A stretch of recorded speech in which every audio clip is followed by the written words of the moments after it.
Okay, we're going to start wrapping these pipes now. Remember, long sleeve shirt,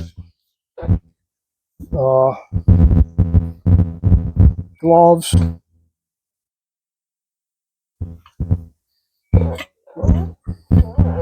exhaust strap. We'll start off with this front pipe.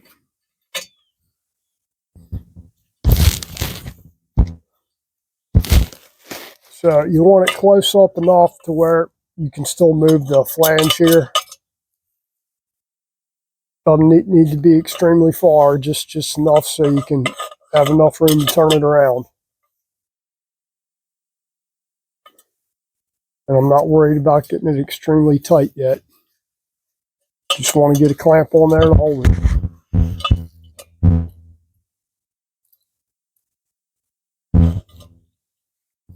And you'll need to orientate this clamp to where you can actually get to it. With it on the bike, you don't want the clamp up against the cylinder head or anything.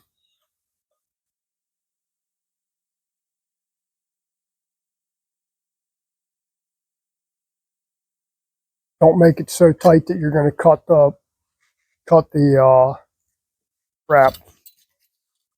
So now we're just going to start wrapping. Tight, not as tight as you can get it. You want it to overlap probably halfway. Good coverage.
Oh shit, I think I got the damn length wrong on this thing or something.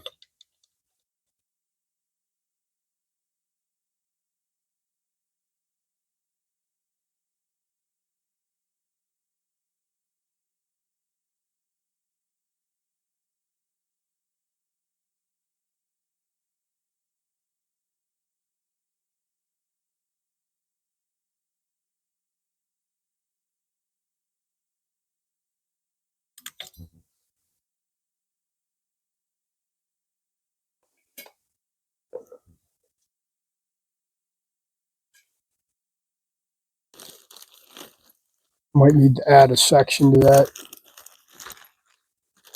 We'll see here in a minute. I'm going to try this other one.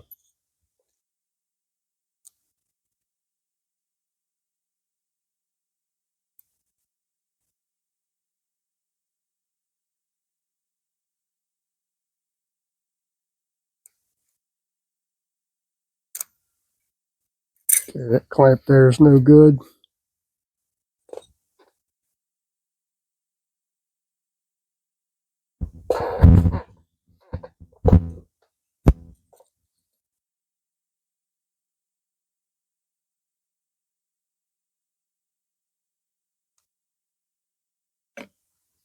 Yeah, that's one mostly done. And let that sit out in the sun over here and dry. And may or may not put some more wrap on the end of it. Just to cover the end of it up. But we'll see. I think I'll dry fit them on the bike first and see how they look like that. And if I want to, I can add a little bit more wrap to it.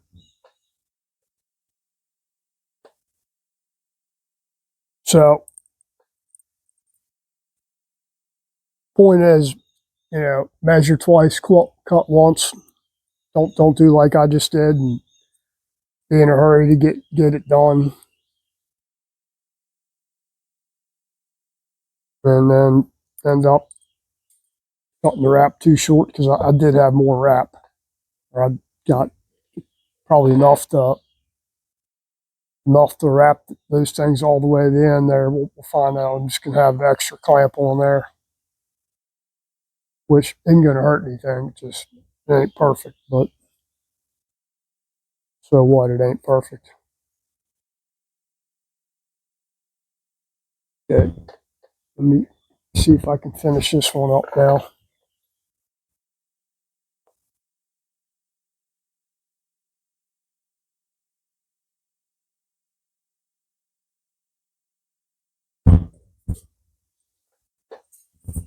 And I'm going to need to cut that off there because I don't think the clamp I got is quite big enough to go around that big mess there.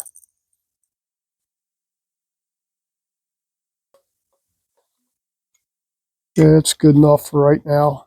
Let this sit out here and dry. Looks a lot better than it did big old rusted pipe anyway. So, like I said, don't screw up like I just did. We'll let these dry, and I'll probably put those on there this afternoon. Still need to fitting up the ignition system, running throttle cables and all that crap. And maybe we'll get it started this weekend, maybe not. I'm going to Rockingham tomorrow for the Harley drags, watch those, and have a good time. So if you're not doing anything and you want to go to Rockingham, it's today and tomorrow. Cheap fun, like $25 to get in. It's drag racing, and they'll have all kinds of bands and all kinds of stuff. Little hint though, the track food and the beer is kind of expensive there, so you probably want to bring your own. Not that you want to support the strip, but still, it does get kind of expensive whenever you're buying. I don't remember what it was. It was stupid. I think we bought 2 Cokes and it was $10 or something like that for 2 Cokes. Last time we went, I was like, man. But they were busy, and they do sell beer at the track too. So I didn't even look to see how much the beer was. I just know that they were selling it, and food too. But that's it for that pipe wrap. We'll see how it turns out. I don't think it turned out very well. Been a long time since I wrapped any pipes, a couple of years anyway. So more than a couple of years. But looks better than it did before. We'll see how it goes. I'm probably not going to keep these drag pipes on there. They're on there temporarily for right now. And like I said, I had half a roll of heat wrap here, and I've been looking at 2-into-1 systems, and whew, man, they are expensive. They've gotten damn expensive, compared to what they used to be. I used to install a lot of them because they do make more power down in the meat there. 25 to 3,500 RPM. They make a hell of a lot more power than the damn drag pipes do. A lot more. And face it, that's where most people are riding at. You want that punch off a low RPM punch. But just know that they aren't cheap. Of course, drag pipes aren't cheap anymore. The days of the $99 drag pipes are, pretty much gone. I think you used to sell a full system. It's under $400 for Vance and Hines. It might have been under 300. It was, I don't remember, probably $350 somewhere in there for a good brand name, well designed one. Now the cheapo shit you ain't never heard of, that I just looked at one and it was cheap, but You know, the front head pipe was this long and the rear head pipe was about that long. How's that going to work? And nobody seems to know what damn collector size is. You know, they don't advertise that crap. And you ask somebody, they don't know. They're just selling the damn pipe.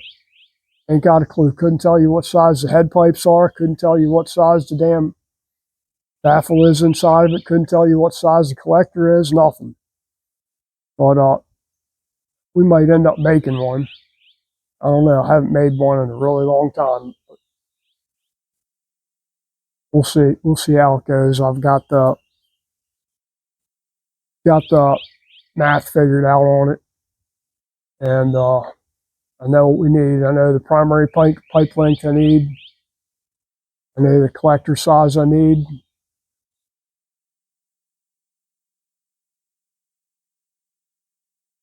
I know what size megaphone I want, because I like a wide open megaphone with no baffle in it. It's loud, but they do sound good, and they work pretty good too. A lot better than you think they do. Well, we'll see how that goes. Might have to make a damn megaphone too. We'll see. All right. Hope everybody has a great weekend coming up here. And